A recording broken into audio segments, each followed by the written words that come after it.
தேர்தல் தேதி அறிவித்தது முதல் தமிழ்நாட்டு தேர்தல் களம் பரபரப்பிற்கு பஞ்சமில்லாமல் உள்ளது. முக்கிய தலைவர்கள் போட்டியிடும் தொகுதியின் வரலாறு, கள நிலவரம், மக்களின் எதிர்பார்ப்பு குறித்து நட்சத்திர தொகுதி பகுதியில் பார்த்து வருகிறோம். இப்போது அதிமுக பொதுச் செயலர் கே பழனிசாமியின் எடப்பாடி சட்டமன்ற தொகுதி குறித்து பார்க்கலாம்.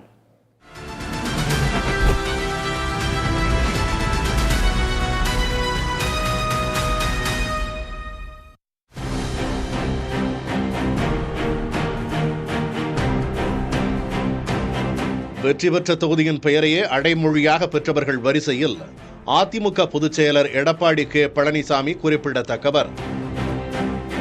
அதிமுகவில் 1989ஆம் ஆண்டு தொடங்கி கடந்த 2021 தேர்தல் வரை எடப்பாடியில் 7 முறை களம் கண்டு 5 முறை வெற்றி பெற்றுள்ளார் பழனிசாமி.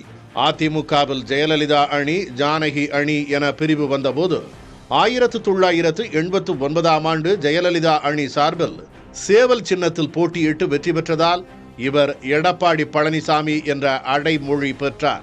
அதன் பிறகு 1991 தேர்தலில் மீண்டும் வெற்றி பெற்ற பழனிசாமி அதே தொகுதியில் 1996, 2006 ஆகிய தேர்தல்களில் பாமக வேட்பாளர்கள் கணேசன், காவேரி ஆகியோரிடம் தோல்வியை தழுவினார். மீண்டும் 2011, 2016, 2021 சட்டமன்ற தேர்தல்களில் போட்டியிட்ட அவர் தொடர்ந்து ஹேட்ரிக் வெற்றிகளை வசமாக்கினார். எடப்பாடி தொகுதியை பொறுத்தவரை விவசாயமும் நெசவும் பிரதான தொழில்களாக உள்ளன. பலதரப்பட்ட சமுதாயத்தினர் இத்தொகுதியில் வசித்து வந்த போதிலும் வன்னியர், கொங்கு வேளாள கவுண்டர் சமுதாயத்தினர் வெற்றியை நிர்ணயிக்கும் சக்திகளாக உள்ளனர். வாக்காளர் பட்டியல் சிறப்பு தீவிர திருத்த பணிகளுக்கு பின்பு இறுதி பட்டியலில் எடப்பாடி தொகுதியில் 2.74 லட்சம் வாக்காளர்கள் இடம்பெற்றுள்ளனர். முன்னதாக சுமார் 20,000 வாக்காளர்கள் நீக்கப்பட்டு சுமார் 7,000 வாக்காளர்கள் சேர்க்கப்பட்டுள்ளனர். சேலம் மாவட்டத்தின் ஒரு சாதாரண நகராட்சியாக இருந்த எடப்பாடி கடந்த 2011ஆம் ஆண்டுக்கு பிறகு உட்கட்டமைப்பில் குறிப்பிடத்தக்க வளர்ச்சி பெற்றது.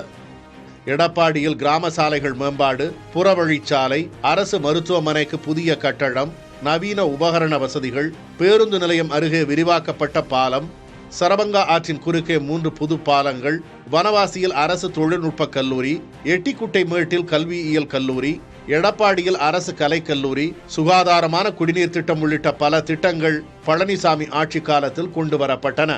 அதே சமயம் ரயில்வே நிலையம் அமைக்க வேண்டும், தொழில் வளர்ச்சியை பெருக்கி வேலைவாய்ப்புகளை உருவாக்க வேண்டும், விடுபட்ட சாலைகளை அமைக்க வேண்டும் உள்ளிட்ட கோரிக்கைகளையும் தொகுதி மக்கள் முன்வைக்கின்றனர்.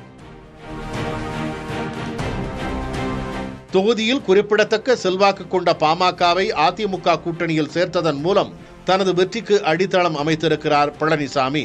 ஆனாலும் திமுக சார்பில் காசி ஒருபுறமும், தாவேகாவின் அருண்குமார், நாதாகாவின் பிரியதர்ஷினி ஆகியோர் மறுபுறமும் வாள் சுழற்றுவதால் தேர்தல் களத்தில் அனல் வீசும் என எதிர்பார்க்கப்படுகிறது. புதிய தலைமுறைக்காக மோகன் ராஜ்.